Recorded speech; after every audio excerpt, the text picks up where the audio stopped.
제가 주일을 가장 기다리는 이유는 주의 말씀을 선포할 수 있는 특권이 저에게 있을 뿐만 아니라 귀한 말씀을 경청할 수 있는 여러분들이 앞에 계시기 때문입니다. 얼마나 거룩한 모임이고 기쁘고 감사한 모임인지 오늘 이 시간을 저는 또 지난 한 주 동안도 많이 기다려왔습니다. 오늘 또 특히 이렇게 자리를 가득 채워주고 오랜만에 새로운 형제가 또 와서 얼굴을 마주 대할 수 있는 은혜의 시간이 됨을 매우 기쁘게 생각합니다. 모처럼 한방눈이 내렸죠? 그래서 저는 부끄러움 없이 여러분들에게 고백할 수 있는 것, 주님 안에서 여러분들을 많이 사랑합니다. 왜? 주께서 나를 사랑하심을 알기 때문입니다. 여러분들 많이 귀하고 주님 안에서 많이 소중한 분들입니다. 주님께서 아십니다. 그래서 여러분들에게 늘 많이 고맙습니다. 오늘 말씀은 아마 제가 설교의 본문으로는 처음 선택한 것 같습니다. 사도행전 17장 11절 한 절만 보겠습니다. 베레아 사람들은 데살로니가 사람들보다 더 고상하여서 전심으로 말씀을 받아들이고 그 말들이 그런가 하여 매일 성경을 상고함으로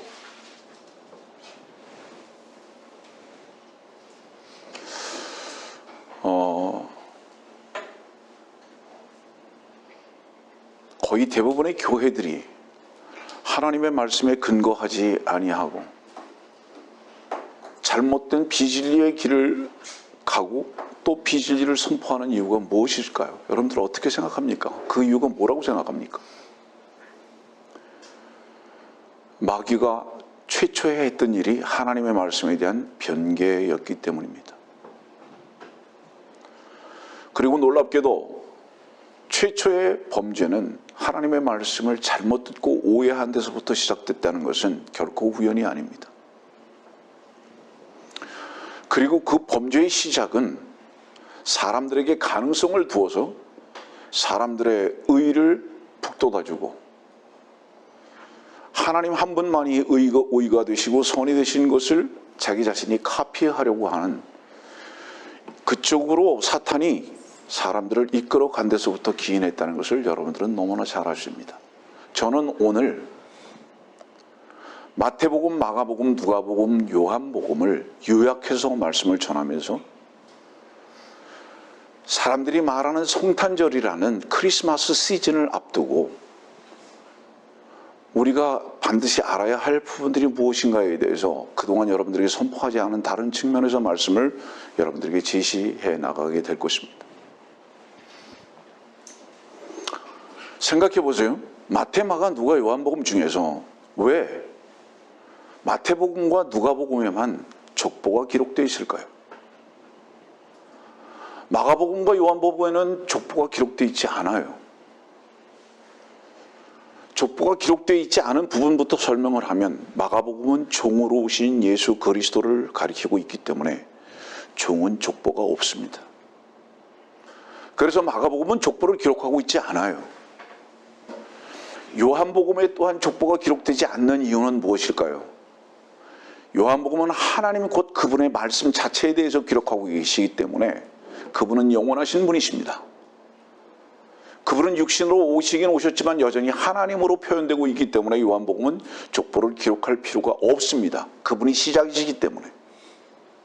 그래서 마가복음은 종이기 때문에 요한복음은 하나님이시기 때문에 족보를 기록하지 않았습니다. 성경. 그러면 네 복음서 중에서 왜 마태복음과 누가복음에만 족보가 기록되어 있을까요? 근데 놀랍게도 나중에 찾아보겠지만은 마태복음 1장 1절의 족보는 무엇으로 시작하냐면 다윗의 아들로 시작합니다. 족보를 시작하기를. 그래서 그 마태복음 1장 1절이 다윗의 아들로 시작하고 1장 1절의 끝을 아브람이 아니라 아브라함으로 마치게 됩니다.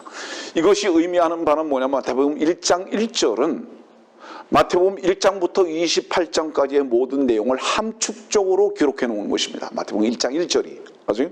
다시 말하면 왕으로 시작해서 그분은 왕으로 시작해서 다윗 곧 왕으로 시작해서 마태복음 28장에 모든 민족들에게 복음을 선포할 수 있는 아브라함의 믿음에 따른 믿음의 아들들을 얻는 바로 이것으로 마태복음 28장이 종료됩니다. 그 중간에 마태복음 27장에는 뭐가 있죠? 왕이 죽습니다. 유대인의 왕 메시아가 죽어요. 이것은 여러분들에게 여러 차례 말했습니다. 그런데 누가복음의 족보는 어떻게 시작하는지 아세요? 누가복음의 족보는 예수님의 아버지라고 알려진 바 요셉으로부터 시작합니다. 족보가. 다시 말하면 마태복음의 족보는 그 위에서부터 천년 전에서부터 시작되는데 누가복음의 족보는 예수님의 아버지라고 알려진 바 된 요셉부터 시작을 해서요. 그래가지고 거꾸로 올라갑니다. 어디까지 가죠? 아담까지 갑니다. 이것이 마태복음과 누가복음의 굉장히 극명한 차이점입니다. 왜 그랬을까요? 이유가 무엇일까요? 마태복음은 왕으로 오신 예수 그리스도를 가리키고 있습니다. 왕이에요. 자, 쉽게 표현할게요. 성탄절기. 왕을 축하하는 겁니다. 성탄절. 왕이에요. 근데 어떤 왕인지 아세요? 거룩한 아들의 탄생이에요. 메시아의 탄생이라고요. 이해하시겠어요? 무슨 얘기인지. 그런데 놀라지 마세요. 그 메시아의 탄생은 무엇으로 끝나는지 아세요? 마태복음 27장은 이렇게 그분의 그 끝을 기록하고 계십니다. 마태복음 27장 봅시다. 제가 시간이 없으니까 빨리 읽겠습니다. 37절. 쥐의 머리 위에 이 사람은 유대인의 왕 예수라고 쓴 죄명을 붙였더라. 유대인의 왕 예수가 죽습니다. 십자가에서. 근데 누가복음에 보면은요, 여기 지금 유대인의 왕 예수라고만 썼는데 누가복음에 보면은 이분이 죽기는 죽는데요. 어떻게 죽나 한번 봅시다. 누가복음에.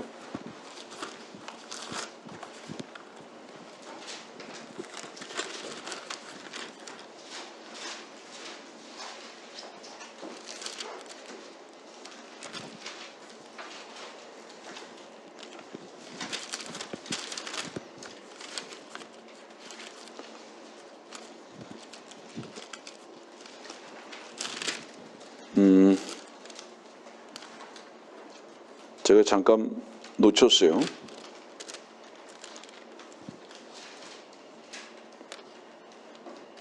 죄송합니다. 제가 생각나면 다시 여러분들에게 말씀 읽어드릴게요. 23장 몇 절이요? 아, 예. 고마워요, 형제. 그의 위에는 헬라어와 라틴어와 히브리어로 이 사람은 유대인의 왕이라고 쓴 명패도 있더라. 여기에는 왜 3개 국어로 명패를 썼을까요? 이유가 뭘까요? 누가복음은 온 세상 사람을 위해서 죽으시는 부분을 기록하고 있습니다. 그래서 이 3개 국어로 지금 기록하고 계세요. 이 부분에 대한 차이점을 잠깐 여러분들 설명드린 거고요. 다시 앞으로 넘어갑니다. 분명히 왕으로 오신 주님, 다윗의 아들로 오신 주님은 마태복음 27장에 그렇게 죽습니다. 그 다음에 마태복음은 무엇으로 시작하느냐? 그 앞에 보세요. 한번 마태복음 2장을 봅시다.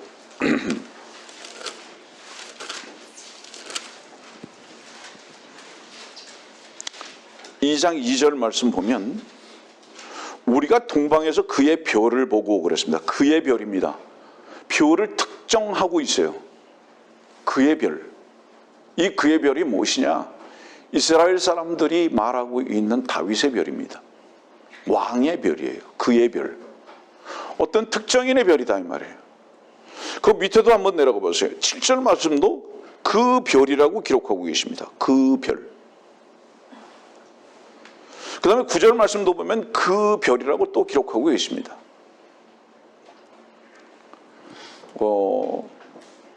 여러분들 크리스마스 때에, 성탄절 때에 제일 빛나는 것이 별입니다. 그렇죠? 축하하기 위해서 별을 달아놓습니다. 나무 위에다가. 그런데 이것이 얼마나 엄청난 음모인지 아세요? 그 나무는 전부 다 잘렸습니다. 잘린 나무 위에다가 별을 달아놨어요.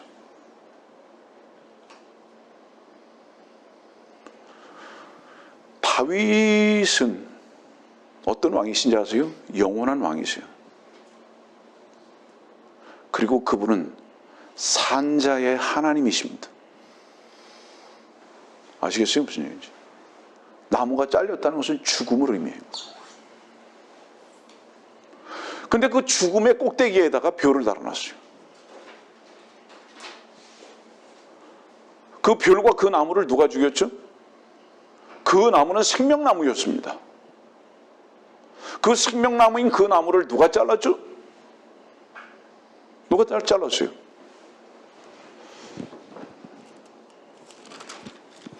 마태복음 26장 59절의 말씀을 한번 봅시다.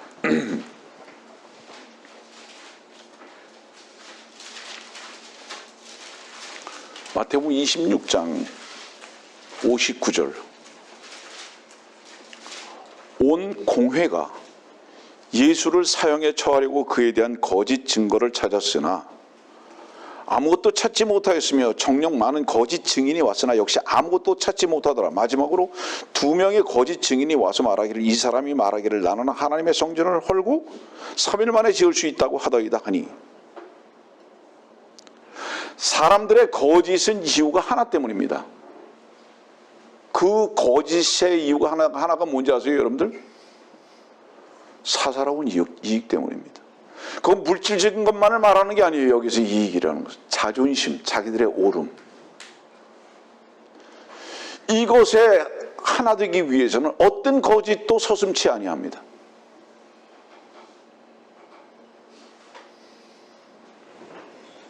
그러나 이런 거짓 앞에 양심의 자유를 가진 자들도 있습니다. 자, 주님이 십자가에 죽으시면서 이 공회에서 예수를 사형에 처하려고 그에 대한 거짓 증거를 찾았으나 다른 곳으로 나가지 않겠습니다. 여기 공회가 뭐죠? 사도신경에서 말하고 있는 거룩한 공회, 가톨릭을 말합니다. 종교집단이에요. 종교재판이죠. 종교재판. 그 사도행전에서 말하는 거룩한 공회, 그거 말하는 거예요. 지금 이 공회가. 그들이 예수님을 죽여버린 거예요. 십자가에 처형한 거예요. 거짓으로. 어떤 거짓이죠? 하나님의 아들이라고 한다고. 성전을 헐고 3일 만에 짓는다고 그런다고. 여러분들의 마음에 답하세요. 그 주님의 증거는 참됩니까? 아멘. 참됩니다. 근데 왜 그것을 거짓이라고 이들은 말했죠? 이들은 거짓인 것을 굳게 믿었습니다.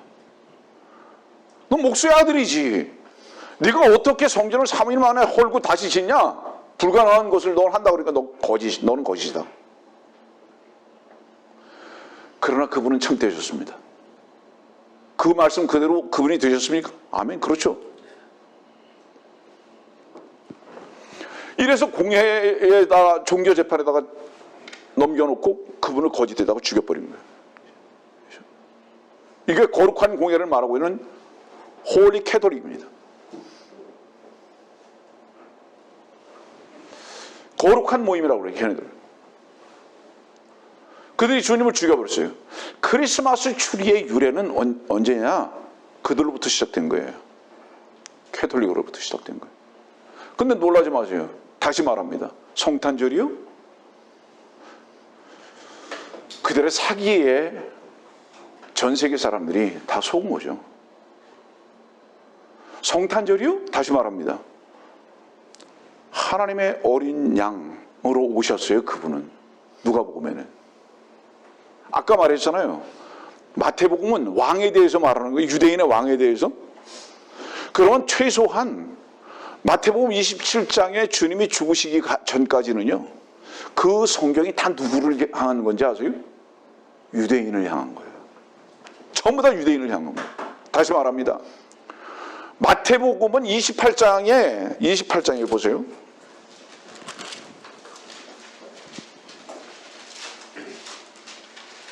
(28장 19절입니다) 그러므로 너희는 가서 모든 민족들을 가르치고 아버지와 아들과 성령의 이름으로 침례를 주며. 여기 비로소 모든 민족이라는 단어가 처음으로 제시되는 이유가 뭔지 아세요? 아브람이 아니라 아브라함의 믿음의 아들들을 낳아야 하기 때문에, 믿음으로 낳아야 하기 때문에. 그래서 모든 민족이라는 단어가 여기 처음 제시되는 거예요. 이전에는 어떤 민족이었던 거예요? 이전에는 전부 다 이스라엘 민족이에요. 모든 민족이 아니에요. 이스라엘 민족의 아버지의 이름은 뭔지 아세요? 아브라함이 아니라 아브람입니다. 이스라엘 민족의 아버지는 아브라함이 아니라 아브람이에요. 마태복음 그 앞으로 한번 넘어가 봅시다.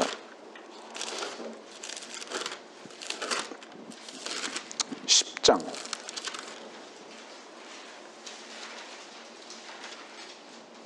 6절입니다. 다만 이스라엘 집에 잃어버린 어린 양에게로 가라. 어디로? 왜 다만이라는 단어를 여기 썼느냐? 이방인의 길로 가지 말라고. 거기 지금 5절 말씀에 그렇잖아요. 사마리아 성읍에도 가지 말고 다만 이스라엘 집에 잃어버린 양에게로 가라. 마태복음은 이방인의 복음이 아니에요. 다만 이스라엘 집으로만 가라 이 말이에요. 그래서 이 마태복음을 기록하신 이유는 뭐냐면 이방인들을 위해서 기록하신 게 아니고, 그 마태복음 2장 그 앞에도 가보세요. 2장 2절입니다. 말하기를 유대인의 왕으로 나신 분이 어디 계신가?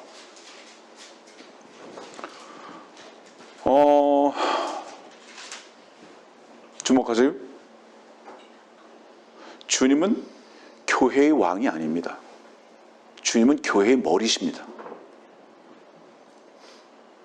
우리는 그분을 왕으로 섬기지 않습니다. 우리는 그분을 머리로 주로 고백하고 섬기는 거예요. 이해하겠습니까? 무슨 얘기인지. 근데 지금 왕의 오심을 지금 축하하는 게 성탄절이에요. 이해합니까? 무슨 얘기인지. 이게 사기예요. 누가 이렇게 만들었느냐 이 말이에요. 누가?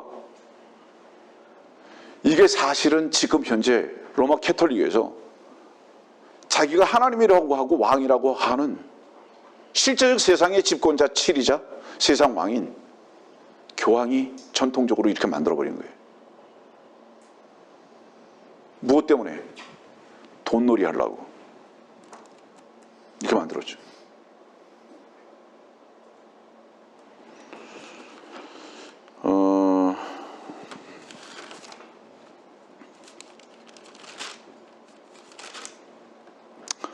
창세기 17장 봅시다.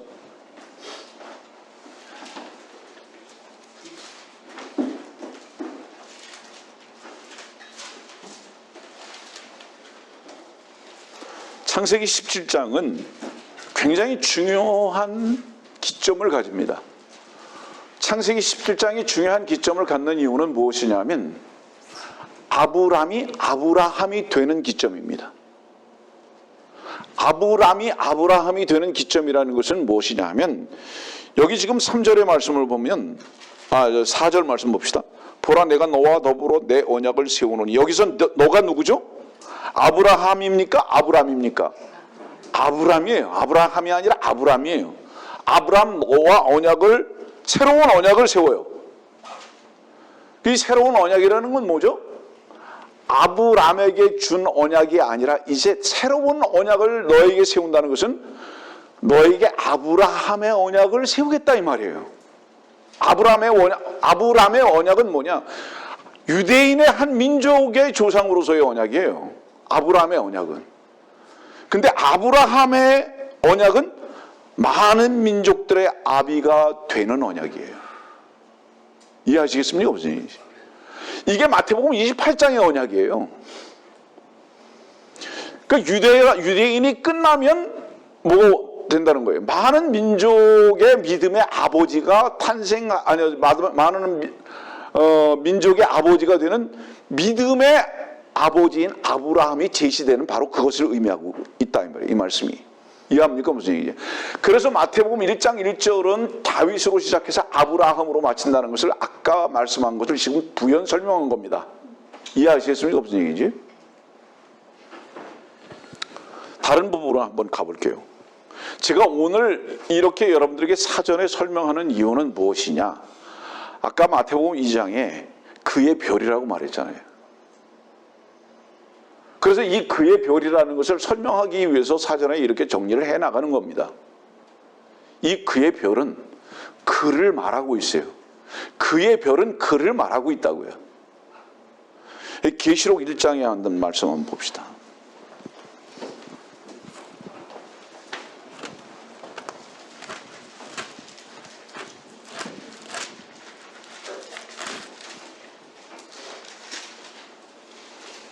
계시록 1장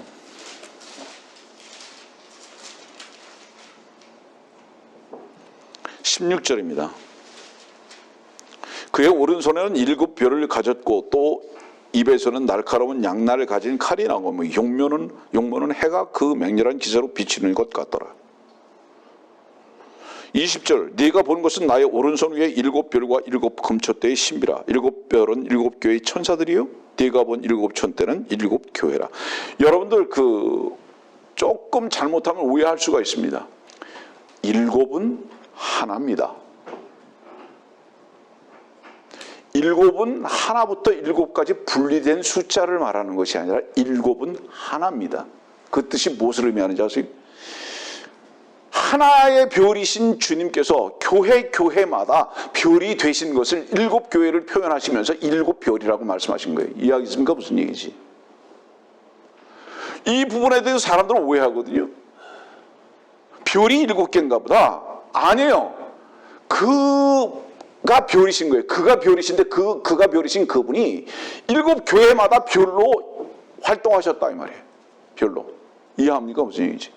그래서 그것을 7 교회에 활동하신 별의 한 분 별을 7 별로 표현하신 거예요.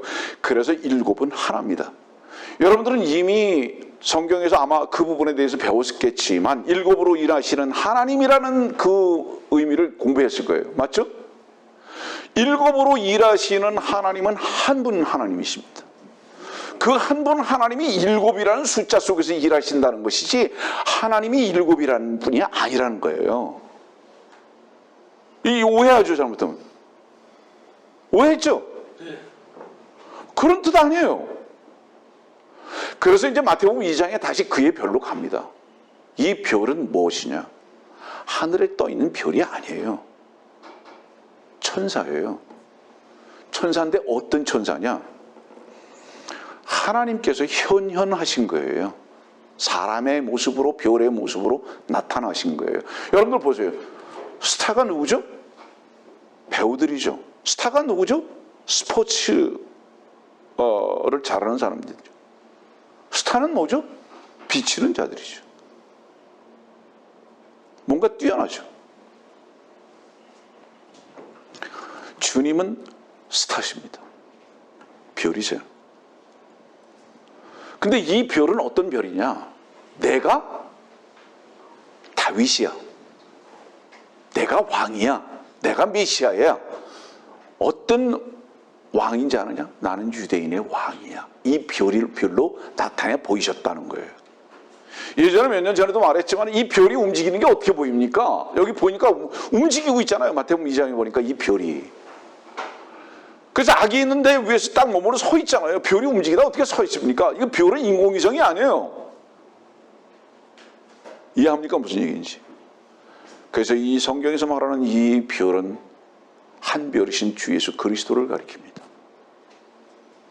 자, 이것을 여러분들에게 사전에 또 말하는 이유가 뭐냐? 얼마나 사람들은 오해되고 거짓된 데 속아 있는가? 이것을 여러분들에게 말하기 위해서 이 말씀을 여러분들에게 전하게 된 겁니다. 자, 우리는 오늘의 본문 말씀에 따라서 얼마나 성경을 그런가 하여 고상한 마음으로 공부를 하지 않았는가. 그냥 가르쳐주는 대로 말하는 대로 그것은 그렇겠지라고 치부해버리는 습관적 종교 생활을 얼마나 우리가 많이 해왔는가. 그러면 이 별은 어떤 별일까요? 지금 나무 위에 매달아 놓고 있는 이 별은 어떤 별일까요? 이 별은 충격적이게도 다윗의 별이 아니라 렘판의 별입니다. 사도행전 7장 말씀 봅시다. 사도행전 7장 43절입니다.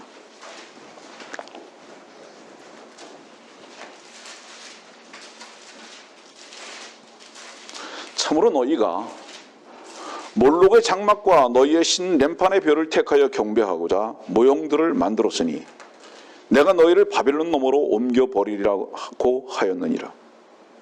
여기서 너희가 누구죠? 유대인들이에요. 이스라엘 사람들이에요. 너희는 다윗의 별을 섬겨야 되는데, 주 예수 그리스도를 섬겨야 되는데, 그분을 별로 섬겨야 되는데, 다윗으로 섬겨야 되는데, 근데 너희는 렘판의 별을 택해서 경배하고 섬긴다 이 말이에요. 근데 이 렘판의 별이 뭐냐? 이 렘판의 별은 몰록과 연결이 되어 있다 이 말. 몰록과. 이거 찾아야 되겠죠? 몰록. 성경을 여러 곳을 찾을 수는 없습니다. 레위기 18장에 있는 말씀 봅시다.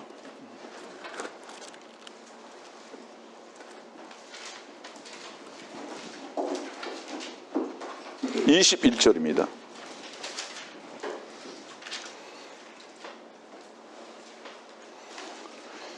너는 네 씨 중에 누구도 몰렉에게 주어 불을 통과하게 하지 말 것이며 너는 너희 하나님의 이름을 욕되게 하지도 말지니라. 나는 주니라.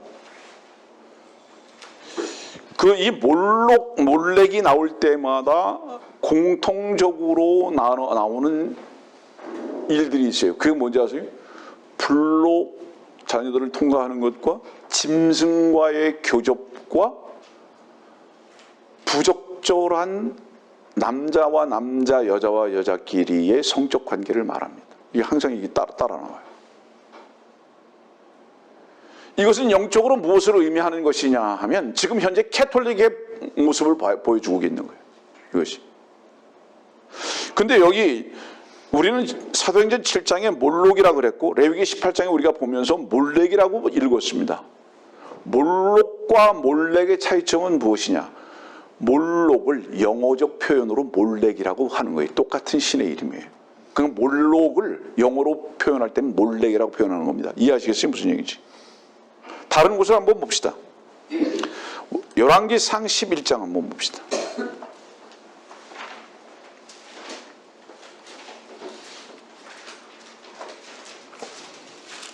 열왕기상 11장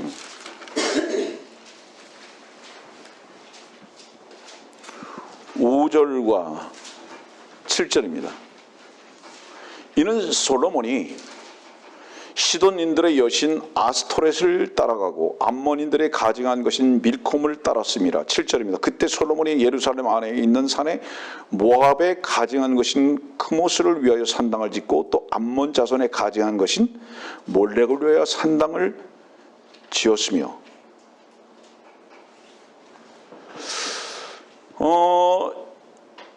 하나님 외에는 신이 없습니다. 왜 하나님 외에는 신이 없는지 아세요? 신은요, 유일하게 나는 납니다. 아시겠어요? 신은 나는 나이신 분, 그분 한 분이에요. 다른 신은 뭐죠? 다 만들어졌거나 없는 것들입니다. 인간에 의해서 만들어졌거나. 그래서 신은 나는 나라고 말씀하시는 그분 한 분이십니다. 다 만들었어요, 이게. 근데 여기도 보니까 아스토렛이 나오고 몰렉이 나옵니다.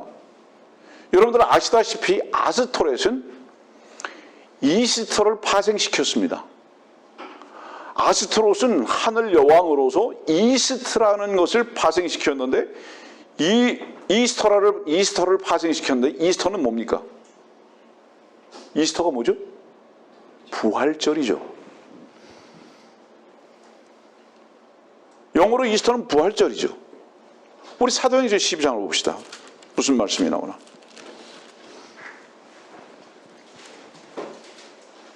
사도행전 12장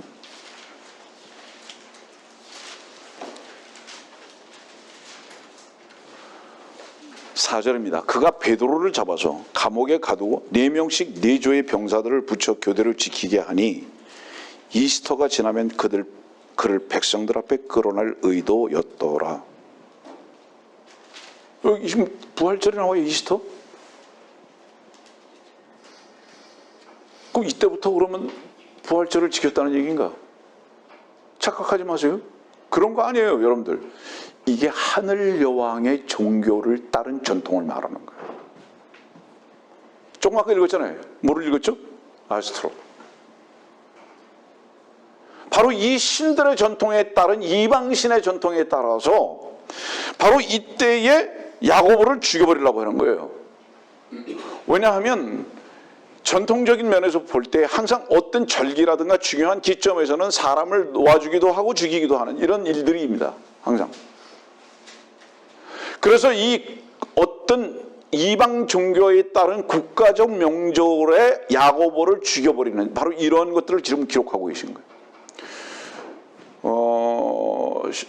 벌써 꽤 오래전 얘기지만 이 이스터의 잘못된 유래에 대해서 샌프란시스코에서 두 일간지에 칼라로 전면 광고를 해서 샌프란시스코가 완전히 발가닥 뒤집혀진 적이 있어요. 홀가닥 뒤집혀.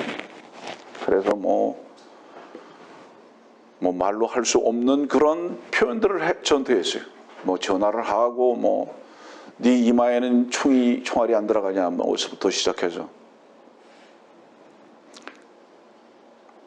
여러분들 이스터의 전통은 아스토로스에서 온 겁니다.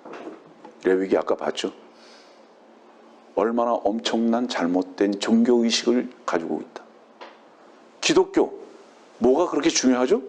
성탄절이 중요하고 부활절이 중요하죠. 이 음모들에 전부 다 속고 있다는 말이에요.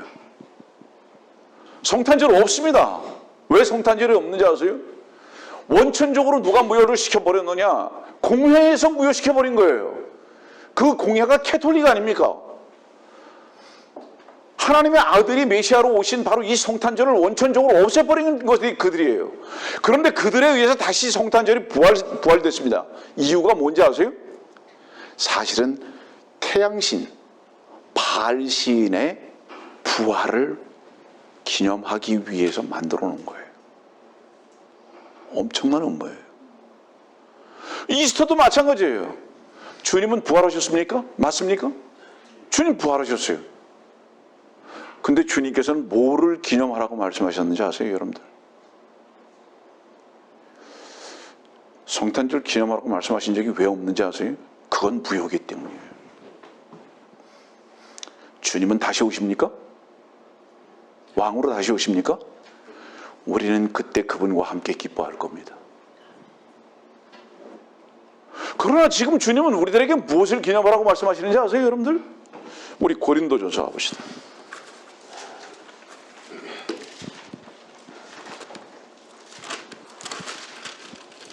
고린도전서 11장 23절입니다. 내가 주께로부터 받은 것을 너희에게 전달해 주었나니 이는 주 예수께서 넘겨지시던 그 밤에 빵을 가지시고 감사를 드린 후 떼어 말씀하시기를 이것은 너희를 위하여 쪼개진 나의 몸이니 받아 먹으라. 이것을 행하여 나를 기억하라고 하셨으며 식후에도 이와 같이 잔을 가지고 말씀하시기를 이 잔은 나의 피로 된 새 언약이라. 이것을 행하여 너희가 마실 때마다 나를 기억하라고 하셨느니라. 잠깐 한두 가지만 설명합니다. 여기 보니까 이는 주 예수께서 넘겨주시던 그 밤에 빵을 가지고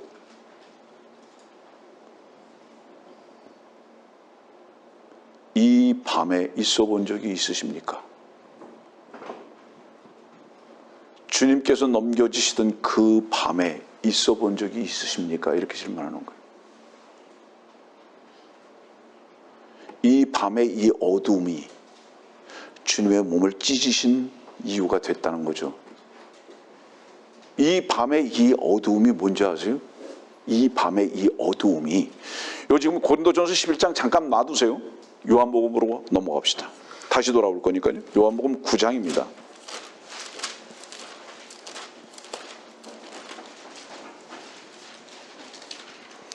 요한복음 9장 28절. 그들이 그에게 욕하며 말하기를 너희는 그 사람의 제자이나 우리는 모세의 제자라. 모세의 제자라고 말하는 우리가 누구냐?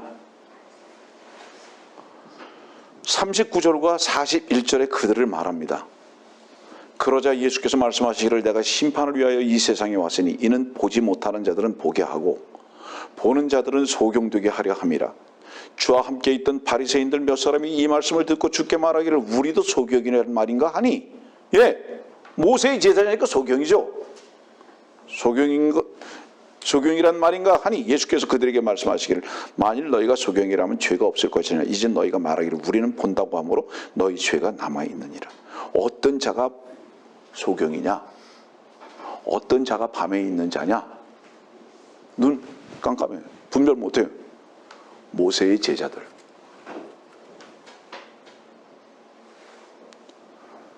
자기의 선과 의로 빛되고자 하는 자들, 자기의 선과 의의 길을 가면서 그것이 옳은 길이라고 여기는 바로 그런 자들이 모세의 제자며 소경이다.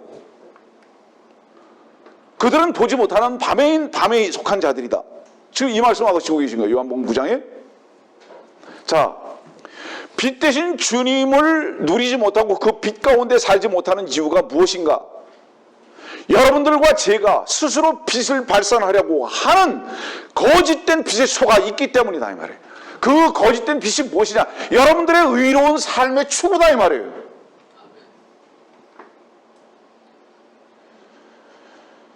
이것이 고린도후서에 말씀하고 계시는 빛의 천사로 위장하는 여러분들의 삶이다 이 말이에요. 이것이 막 살고자 함이냐? 아니다. 아무리 몸부림쳐도 나는 볼 수 없는 소경입니다라는 이 고백을 주님께서는 우리들에게 요구하고 계시다 이 말이에요. 결코 우리는 빛된 자가 아니고 결코 선한 자가 아니며 의로운 자가 아니고 다만 주장하고 싶은 자들이다.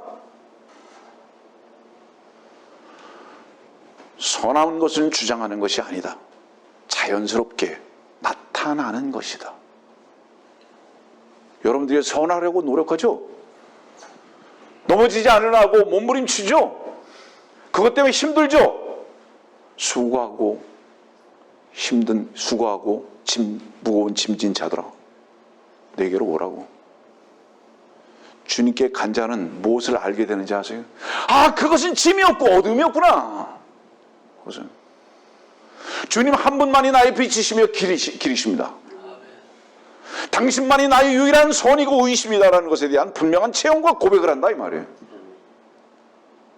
더 이상 어때요? 위선적 삶이 인간의 삶이 아니라 마귀의 흉내내는 삶이라는 것을 알게 된다 이 말이에요.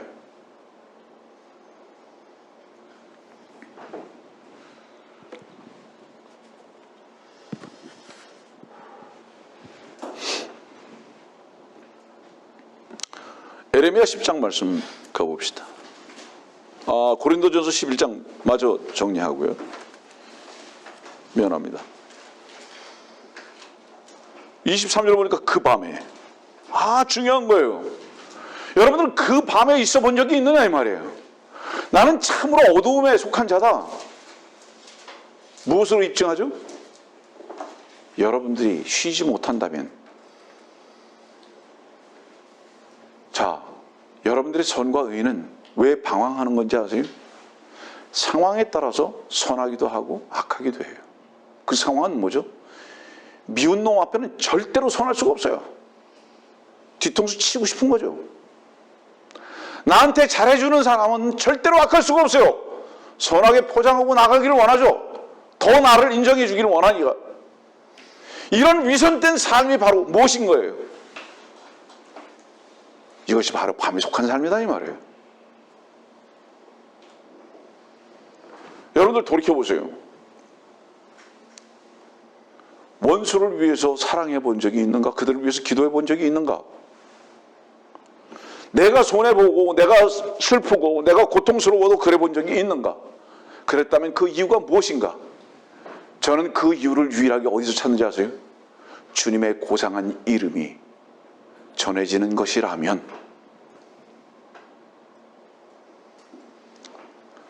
주님의 이름의 영광을 위해서라면, 나의 이익과 상관없이 그분의 이익이 분명하다면 누구도 사랑할 수 있고 품을 수 있으며 용서할 수 있는 이런 삶을 여러분들은 삶 속에서 한번 가져본 적이 있는가 이 말이에요.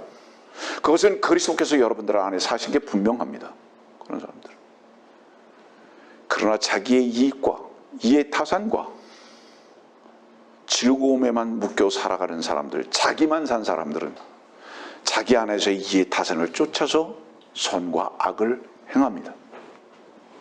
어둠이에요. 부끄러워하십시오. 돌이키십시오.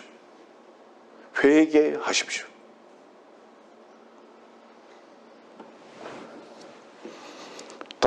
다시 고린도전서 11장으로 갑니다. 그 밤에 여러분들이 빵을 가지고 주님께서 바로 왜 그 몸이 찍히셨는가?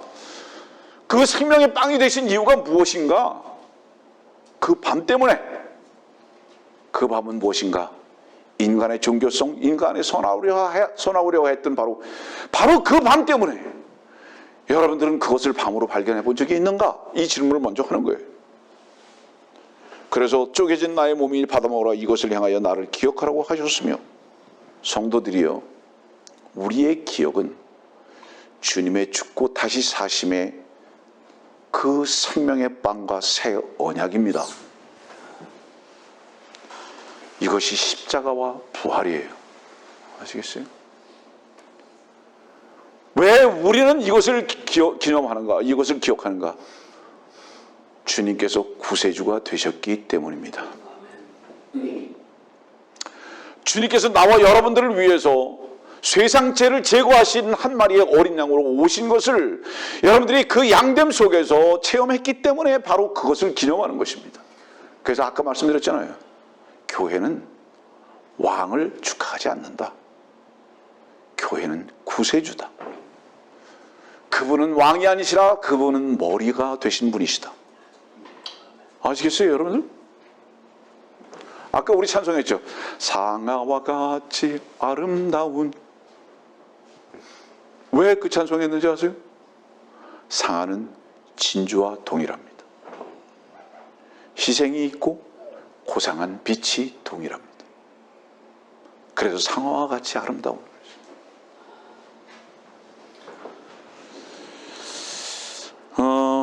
에레미야 10장 말씀. 조금 또 조급해집니다. 시간이 벌써 이렇게 가서. 에레미야 10장 말씀.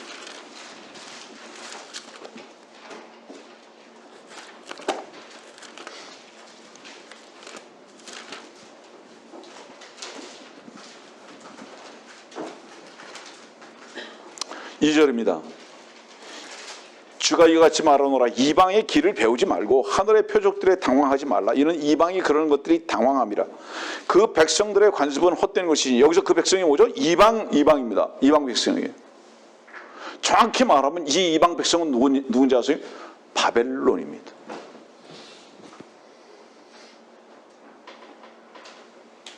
바알신, 태양신을 섬기는 자들을 말합니다.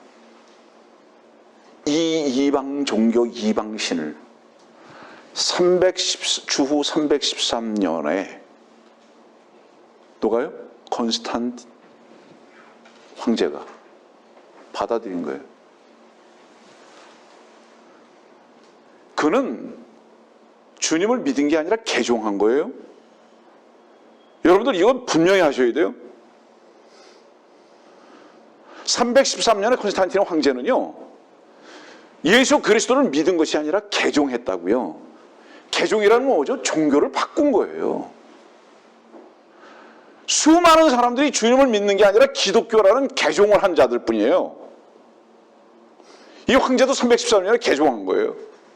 무엇을 믿다가 개종했는지 아세요? 이방신을 믿다가 기독교로 개종한 자예요.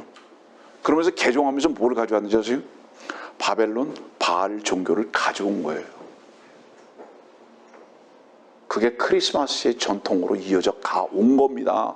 성탄절의 전통으로 이어져 온 거예요. 바로 이 백성, 이 이방인들의 길을 배우지 말고라는 말씀을 하시면서 그 백성들의 관습은 헛된 것이니 이는 사람이 숲에서 도끼로 나무를 자르고 기술자가 손으로 만든 작품이라 그들이 그것을 은과 금으로 꾸미고 못과 망치로 고정시켜 움직이지 않게 하는도다.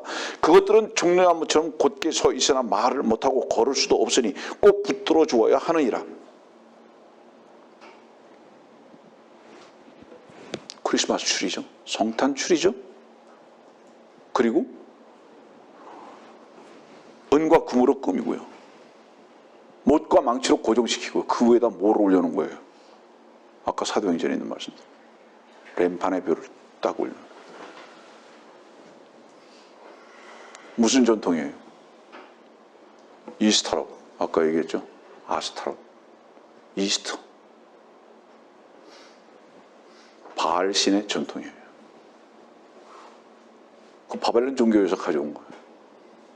지금 그거를 지금 축하하고 있다 이 말이에요. 이유가 뭐죠? 놀라지 마세요. 그 바벨론 종교 태양신을 이방신을 가져온 자가 313년 이후로 캐톨릭의 전통에 따라서 계속 온 거기 때문에. 그래서 그 잘못된 이방신의 전통이 사회의 세상에 뿌리를 내린 겁니다. 그리고 놀랍게도 그 이방신의 전통은 지금 종교 통합의 한 큰 그림으로 사용되고 있습니다. 절에 가보세요. 성탄 축하해놨잖아요. 추리해놨잖아요. 네? 이런 무서운 음모가 꾸며지고 있다 이 말이에요. 이 성탄절에.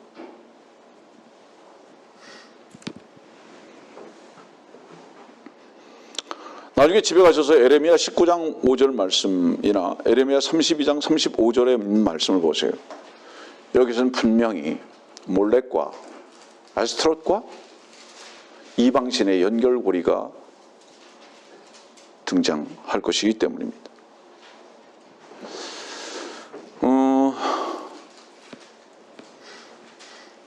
아론의 쌍난 지팡이는 잘렸죠. 아론의 지팡이가 잘렸죠.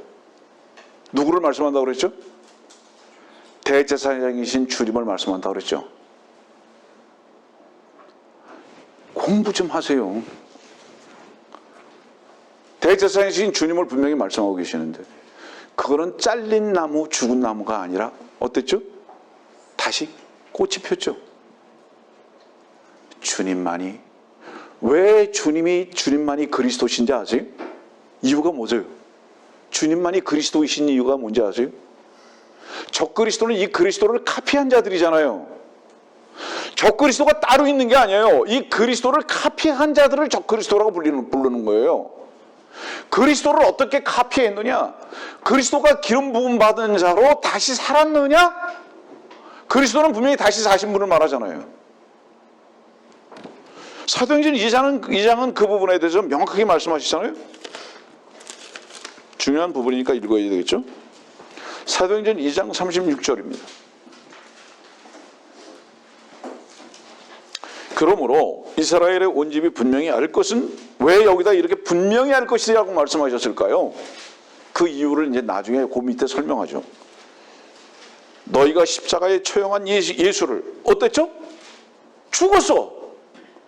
마태복음 27장에 의하면 분명히 죽었어. 예수가. 나무가 잘렸다 이 말이에요. 죽었어. 나무가 잘렸어.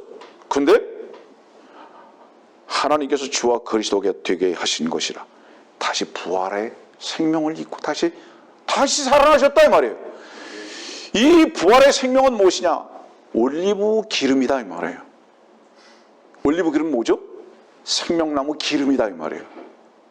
그래서 주님께서는 죽으실 수가 없는, 다시 사실 수밖에 없는 그리스도시다. 여러분들이 그리스도인이라는 이름을 불리워지는 이유는 뭐냐면 영생의 아들이시기 때문인 거예요. 죄가 다 제거함을 받고 그리스도의 생명 안에 살기 때문에 그리스도인이라고 불리워지는 거다 이 말이에요. 새로운 나무인 그리스도에게 접붙인 나무가 됐기 때문에 여러분들이 그리스도인이 된 거다 이 말이에요. 기름 부음 받은 자다 이 말이에요. 자, 오늘 기회가 되니까 다시 한번 얘기합니다. 히브리서로 한번 가보고요.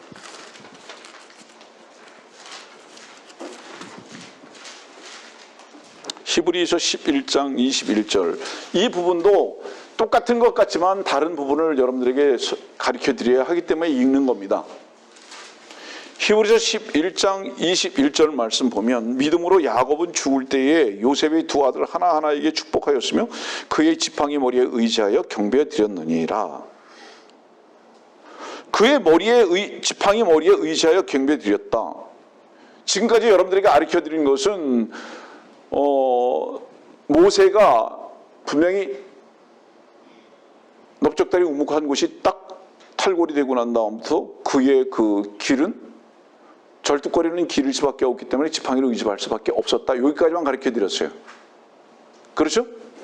기억하죠 여러분들? 야곱이 분명히 그 탈골이 됐기 때문에 힘을 쓸 수가 없었다. 다리에서 걸어야 하는 자들은 다리에 힘이 반드시 있어야죠. 그렇죠? 주의 길을 걸으려면요, 그냥 지팡이로 걷는 게 아니라, 이 지팡이는 어떤 지팡이인지 아세요? 잘려서 죽은 지팡이가 아니라 생명의 꽃이 다시 핀 부활의 지팡이에요. 아세요? 그래서 이것을 생명길이라고 말하는 거예요. 비록 여러분들은 쩔룩거리는 삶을 살지만, 힘없고 연약한 것 같은 삶을 살지만은 주께서 여러분들의 삶을 인도하시는 길이 되시고 여러분들의 의지가 되셔서 여러분들이 생명의 주님으로 말미암아 그 길을 걸을 수 있는, 바로 이것을 말하는 거예요. 그래서 야곱의 지팡이는 죽은 지팡이가 아니라 생명의 지팡이다 이 말이에요. 다시 우리의 생명의 길이 되시고 생명의 인도자가 되신 바로 그것을 말하는 거다 이 말이에요. 이것을 왜 죽을 때까지 그 머리에 딱 의지했느냐? 영생으로 넘어간다 이 말이에요. 나는 영원히 죽지 않는 영생으로 넘어가는 자다. 바로 이것을 말하는 거예요. 이것을 경배하고 축복했다는 것은 무엇이냐? 축복은 너도 나와 함께 영생에 들어간다. 성도들이요, 우리의 길이요, 비틀거리고 넘어지는 것 같지만은 염려 놓으세요. 연약합니까? 그래도 기뻐하세요. 실수합니까? 그래도 감사하세요. 왠지 아세요? 그 실수와 연약함을 능히 이기시는 하나님께서 여러분들의 생명의 길이 되셨기 때문입니다. 그분이 여러분들의 부활의 지팡이가 되셨기 때문에 여러분들은 그 생명의 길로 인도함을 받고 있는 거예요. 그런 과정에서도. 그래서 그리스도인들은 결코 실패가 없습니다.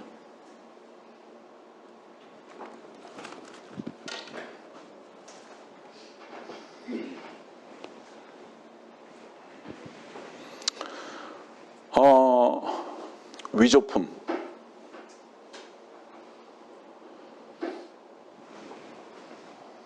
그리스도 외에는, 예수 그리스도 외에는 그리스도가 없어요. 다 죽는 거예요. 다 죽은 거고. 다 죽은 나무들이에요. 다 한 번 잘려지면 그냥 다 죽어요. 주 예수 그리스도 외에는 다시 부활하실 수가 없어요. 아멘이죠, 여러분들. 이유가 뭘까요? 죄의 삭은 사망이기 때문에. 아무리 다시 살으려고 몸부림쳐도 죄가 해결이 안 됐기 때문에 죽을 수밖에 없어요. 그리고 죄의 원흉인 마귀는 더군다나 어떤 거예요? 이미 끝났죠. 십자가에서. 잘렸잖아, 나무가 이미. 근데 이것이 다시 살 수 있으리라는 기만술입니다, 여러분들. 이게 성탄 추리로 나타나는 거예요. 이게 램판의 별을 섬기는 거고요. 이게 성탄절의 사기성입니다.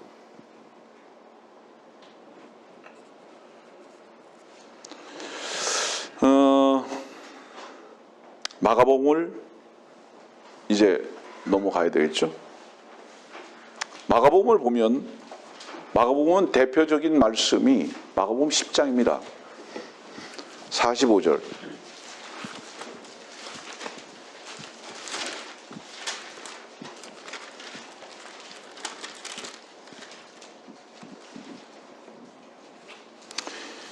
인자도 섬김을 받으러 온 것이 아니요 섬기러 왔고 또 많은 사람을 위하여 자기 생명을 몸값으로 주려고 온 것이라고 하시니라.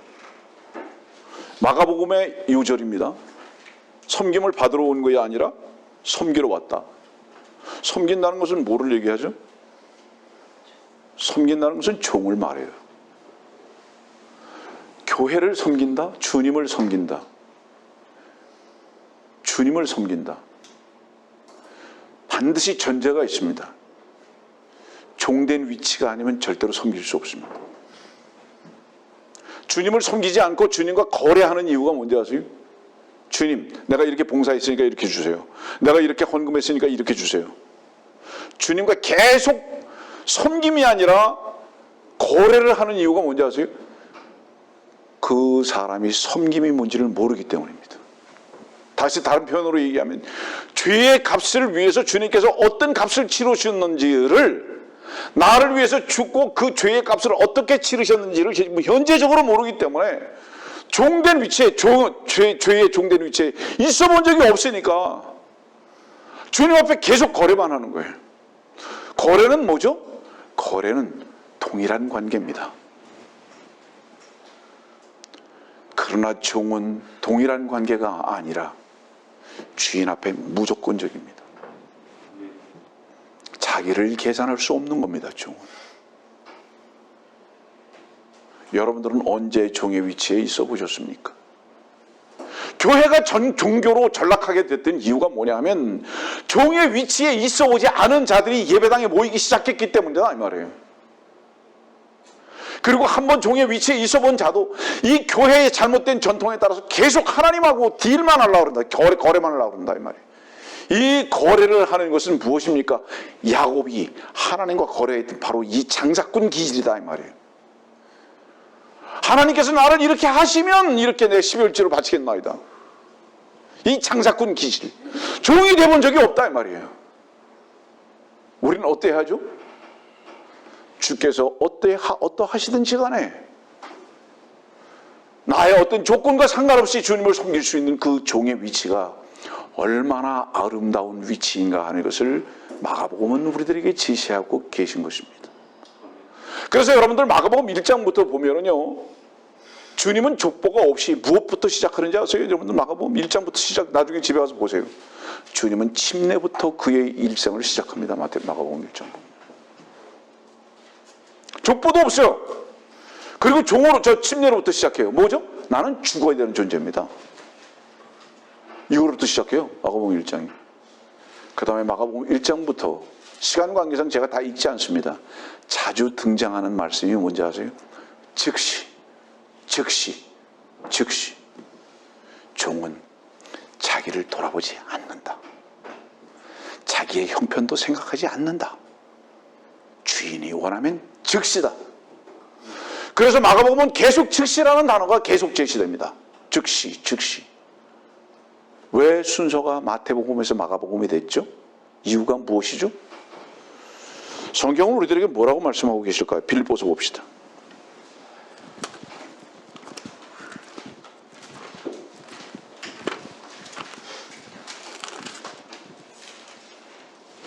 빌립보서 2장 5절부터입니다.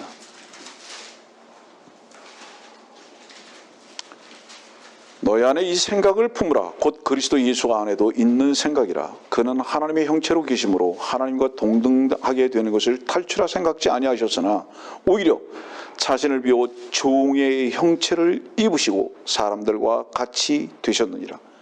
그리하여 사람과 같은 모습으로 나타나셔서 자신을 낮추시고 죽음에까지 순종하셨으니 십자가의 죽음에까지라. 여기서 이 종의 형체가 뭔지 아세요, 여러분들? 여기서 이 종의 형체가 벌레입니다. 이 시편 22편이에요. 마땅히 나는 찢겨야 하고 죽어야 할 존재입니다.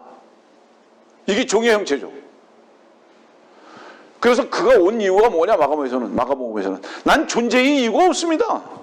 존재의 이유가 없는 내가 어떻게 족보를 가질 수 있습니까? 이게 마가복음의 말이에요. 그러면 순서가 왜 이렇게 됐을까요? 마태복음에 주님은 왕으로 오셨는데, 메시아로 오셨는데 죽음으로 넘어가시잖아요. 왜 죽음으로 넘어가시죠? 종의 형체를 입으시고 사람들과 같이 되셨다. 이 말씀의 연결 고리에 따라서 마가복음은 주님은 종의 모습으로 오신 것입니다. 왜?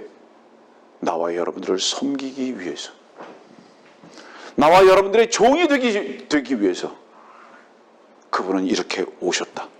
고로 마가복음은 족보가 없는 것이다. 그렇지만 그 종은 어떤 종이신가? 이게 우리의 위로고 기쁨이죠. 보통 종은 어떻죠? 아무 힘이 없어요. 무능력해요. 근데 주는 어떤 종이신가 한번 보세요.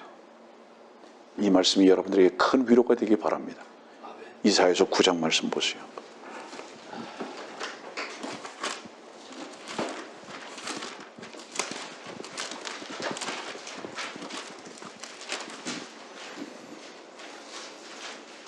이사야서 9장 6절입니다.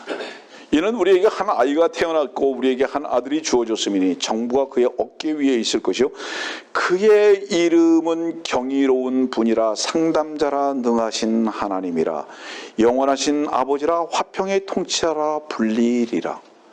그분은 분명히 종이지만 그분은 어떤 종이시냐? 능하신 하나님이십니다. 그 능하신 하나님께서 우리를 지금 섬기고 계시다 이 말이에요. 내가 어저께 어떤 자매에게 잠깐 그 말했어요. 기뻐하라. 감사하라. 왜 우리가 위로가 넘치는 삶을 살아야 되는지 아느냐? 자매 안에 능하신 하나님이신 주님이 계시기 때문이고 자매 주변에 그 주님으로 인해서 자매를 사랑하는 자들이 있기 때문이다. 그러면 우리가 족하지 아니한가? 지혜로운 자들은 주께서 우리의 은혜가 되시고 풍성함이 되신 것을 계산하고 기억하면서 합니다. 교만하고 어리석은 자들은 상실된 것 외에는 계산할 줄 모릅니다. 주님 안에서 온유하고 겸손하십시오. 주께서 우리에게 무엇이 되셨는가? 주께서 우리에게 모든 것이 되셨다. 그래서 제가 여러분들에게 자주 얘기하지만 억울한 분이 계시다면 단 한 분 주 예수 그리스도 한 분이시다. 왜 그분만이 억울하신가? 그분은 만유의 주이심에도 불구하고 피조물에게 죽임을 당하셨던 분이기 때문에 그분 한 분만 억울하다. 그러나 우리는 왜 그분께서 피조물에게 죽임을 당하셨는가? 벌레와 같은 우리를 섬기시기 위해서였다. 그래서 우리는 그분께서 우리를 섬기심을 믿고 누리고 알아갈 때에 우리에겐 무엇이 있죠? 불평이나 부족함이 있는 것이 아니라 늘 감사와 찬송과 기쁨과 충만함만 있다. 우리는 이것을 겸손과 온유로 계산하는 지혜로운 삶을 살자. 이게 그리스도인이다. 아멘.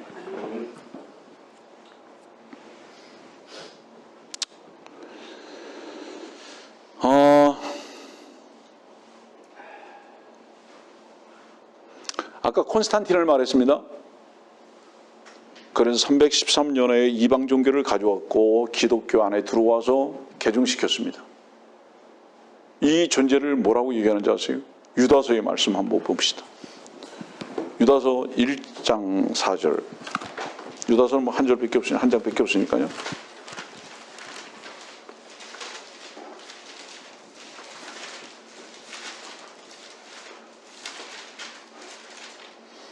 유다서 1장 4절.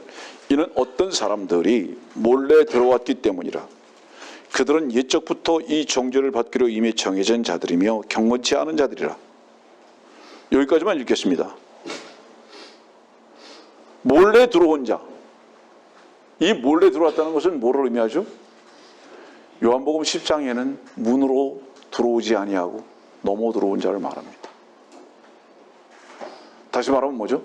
뱀이 담 넘어오듯이 슬쩍 넘어온 거예요. 문을 들어왔다는 것은 뭐를 의미하는지 아세요, 여러분들? 노크가 있고 열어주는 자가 있고 기점이 있어요. 구원은 분명한 기점이 있습니다. 간증이 있고요. 변화된 기쁨이 있고요. 분명한 기점이 있어요. 그게 몰래 들어왔어요. 이 몰래 들어온 것을 마태복음 13장은 33절에 뭐라고 표현하는지 아세요? 숨겨놓았다고 말합니다. 몰래 들어온 자, 숨겨놓았다. 뭐를 숨겨놓은 거죠? 누룩을 숨겨놓은 거예요. 그래서 온 빵을 다 부풀게 만들었죠. 원래 그 빵은 주 예수 그리스도시죠. 교회죠. 순수한 교회고 주 예수 그리스도의 생명의 빵을 무엇이 다 부풀게 만들었죠? 몰래 숨겨놓은 자가.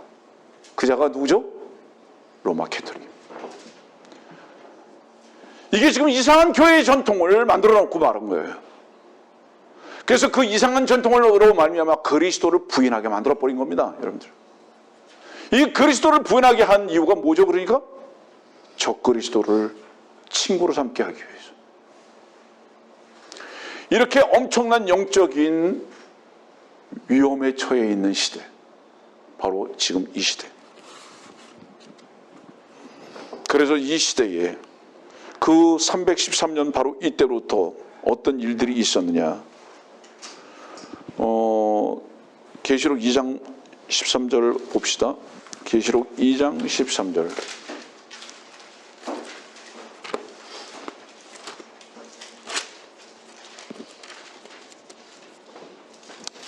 내가 너의 행위와 네가 거하는 곳을 아노니 곧 그곳은 사탄의 자리가 있는 곳이라. 내가 나의 이름을 굳게 붙들어서 심지어는 나의 신실한 순교자 안티파가 너희 가운데 곧 사탄이 거하는 곳에서 죽임을 당하던 그날에도 나의 믿음을 부인하지 아니하였도다. 그 날, 여기 지금 그 날이 아니라 사실은 그 날들에도입니다. 영어 성경을 보세요. 딱 어떤 날로 정하지 않고 S자로 붙였어요. 뒤에다. 날들이에요. 날이 아니라 날들입니다. 이것은 무엇을 얘기하느냐면 하루에 있었던 일이 아니라 계속됐다 이 말이에요. 그 예전 번역 성경에는 잘못 번역이 된 거예요. 날에도 이렇게 했는데 새로 번역된 것에는 날들에도 이렇게 되어 있습니다. 그 계속된 거예요. 어떤 일이 계속됐죠? 순교가 계속됐다 이 말이에요. 그럼 순교가 어떻게 계속됐느냐 이 말이에요. 이게 지금 포가모 교회를 지금 말하고 있잖아요. 이 포가모 교회는 사탄이 거하는 곳에서 이렇게 말하잖아요. 이 9절 말씀 보니까 자칭 유대인이라 말하는 그들의 모독을 그들은 유대인이 아니오 오히려 사탄의 회당이니라. 로마 캐톨릭으로 말합니다. 왜 이들은 유대인 흉내를 내죠? 유대인이 흉내를 내는 이유가 뭐예요? 간단하게 말할게요. 예루살렘 성전에서 자기가 하나님이 되기를 원해서, 예루살렘 성전에서 교황이 자기가 하나님이라고 주장하고 싶어서, 나는 유대인의 왕이라는 것을 주장하고 싶어서 이렇게 유대인의 흉내를 내는 거다 이 말이에요. 그래서 빵떡 모자 쓰잖아요. 유대인의 전통의 모자를 쓰잖아요, 걔네들이. 이렇게 엄청나게 무서운 지금 현재 상황 속에 살고 있다 이 말이에요. 사도행전 23장 31절에 보면 안티파들이라는 어떤 지역이 나와요. 이 지역과 연관된 바로 그 부분을 말합니다. 그래서 여기 안티파라는 것은 순교자 또는 저항자를 말하는 거죠. 다른 표현은 뭐죠? 순교자, 저항자, 프로테스탄트입니다. 프로테스탄트가 뭐예요? 개신교. 누구를 향한 저항자입니까? 캐톨릭을 향한 저항자, 프로테스탄트. 그런데 프로테스탄트가 안티파가 되질 않았죠. 저항자가 되지 않았죠. 이제는 어땠죠? 프로테스탄트는 하나도 보이지 않습니다. 완전히 종교화돼 버리고 말았습니다. 이 음모에 다 휩쓸려가게 됩니다. 아무리 시간이 많이 갔지만 이 부분은 마무리를 지어야 할 것 같습니다. 누가복음으로 넘어갑니다. 누가복음 2장.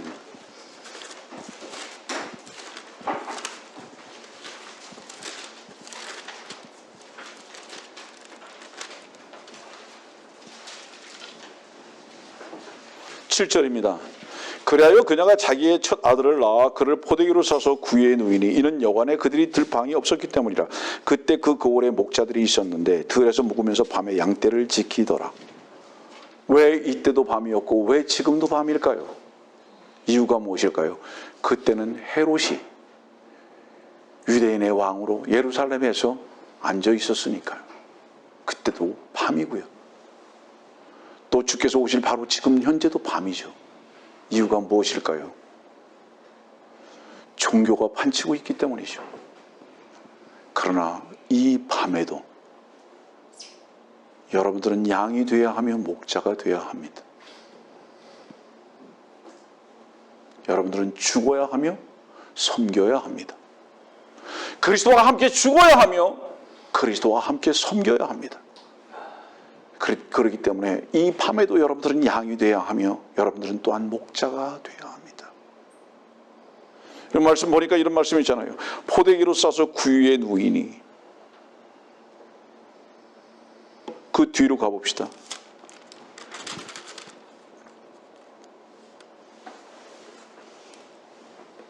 (16절) 그들이 황급히 가서 마리아와 요셉과 구유에 누워있는 그 아기를 보더라. 오늘 우리는 사도행전의 말씀에 따라서 무엇을 봐야 하죠? 고상한 사람들이 되어야 합니다. 베레아 사람과 같이. 성경을 그냥 읽고 넘어가는 게 아니라 고상한 사람들이 되어야 합니다. 여기 말씀 보니까 마리아와 요셉과 구유에 누워있는 그 아기가 어떻게 누워있느냐? 포대기에 쌓여서 누워있습니다. 이 말씀은 무엇을 말하는지 아세요? 이 아기가 포대기, 배포대기죠. 여기 지금 이 말씀은 배옷을 입고 있는 거죠. 근데 이 배옷을 입고 있는 이 존재가 구유에 누워있죠. 왕이 아니라 뭐예요? 짐승으로 왔다는 거죠. 구유에 짐승으로 왔다는 거죠. 근데 그냥 짐승으로 온 게 아니죠. 어떤 짐승으로 왔죠? 죽어야 할 짐승으로 왔죠. 요한복음 1장 29절은 세상 죄를 제거하는 하나님의 어린 양을 보라. 세상 죄를 제거하는 양으로 말씀하고 계시죠. 이 어린 양을 주님은 죽으셔야 했습니다. 목적이 뭐냐? 누가복음의 목적은 인자가 온 것은 잃어버린 자를 찾고 또 구원하려 합니다. 목적이 그거다. 내가 잃어버린 자를 찾기 위해서는 내가 포대기를 입고 내가 배보자기를 입고 양으로서 난 죽어야 된다. 이런 모습에서 온 거죠. 그런데 우리가 특이할 것은 뭐냐면 마리아와 요셉과 구유에 누워있는 그 아기, 그를 낳은 아버지라 할지라도 어머니라 할지라도 양과 함께 죽어야 할 존재이다. 이 말씀 여러분들 명심하십시오. 온 인류는 그 사람이 누구든지 간에 한 마리의 양과 함께 죽은 경험이 있어야 합니다. 그것이 아비든 그것이 어미든 육신적으로 어떤 관계든지 간에 한 마리의 양에 대해서 함께 죽어야 할 필요가 있다는 것을 말합니다. 왜? 모두가 다 죄인이기 때문에. 그 다음에 그 뒤로 넘어가 봅시다. 누가복음 3장 23절 예수는 자신이 약 30세가 되어 사역을 시작하셨고 요셉의 아들로, 요셉은 헬리의 아들이요. 그래서 이 요셉으로부터 시작해가지고 38절에 보니까 아담은 하나님의 아들이었느니라 라고 딱 족보를 거꾸로 시작해서 맨 위로 넘어갑니다. 이유가 무엇일까요? 주님께서 내가 한 마리의 양으로 죽음의 옷을 입고 온 이유가 뭔지 아느냐? 우리 아버지도 그리고 우리 조상 아담도 이 죽음 속에 다 들어와야 한다. 모든 인류는 다 죄를 지었으므로 다 이 안으로 들어와야 한다. 그리고 왜 예수로 끝나야 하는지 아느냐? 사람의 아들은 나로 끝나야 된다. 인자는 나로 끝나야 된다. 이제부터는 어떤 자들이 있어야 하는지 아느냐? 요한복음 1장 12절에 있는 말씀과 같이 하나님의 아들인 나를 영접해서 하나님의 아들들이 되는 권세를 갖게 하는 족보로만 들어가야 한다. 이것을 선포하시기 위해서 지금 누가복음 3장에 있는 이 족보를 밑에서부터 위로 거슬러 올라가는 거예요. 내가 오기 전까지의 모든 인간들은 죄로 인해서 다 죽어야 할 존재들이다. 나와 함께. 그리고 그 후로는 왜 족보가 없는지, 없어져야 하는지 아느냐? 하나님의 아들들은 족보가 불필요하다. 그래서 누가복음은 이렇게 기록하고 계십니다. 창세기 22장에 있는 말씀만을 잠깐 여러분들에게 전하고 말씀을 마치겠습니다.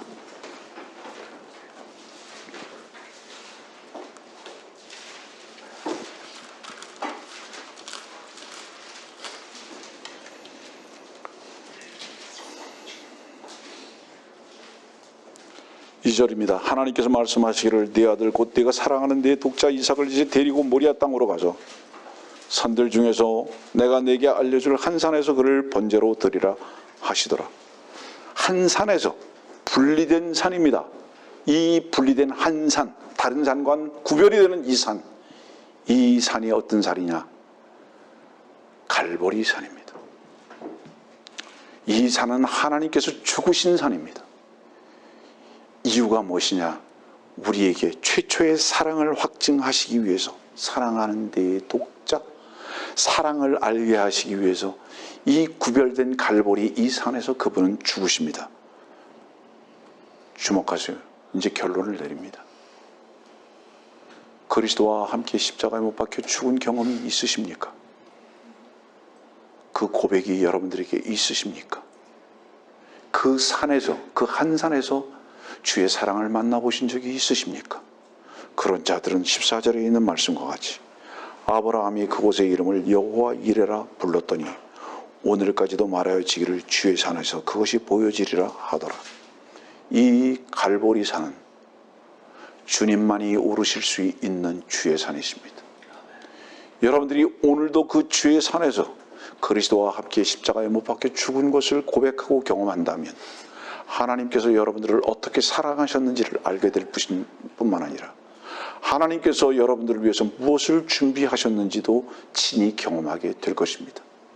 하나님은 우리의 모든 것이 되시기 위해서 이렇게 오셨습니다.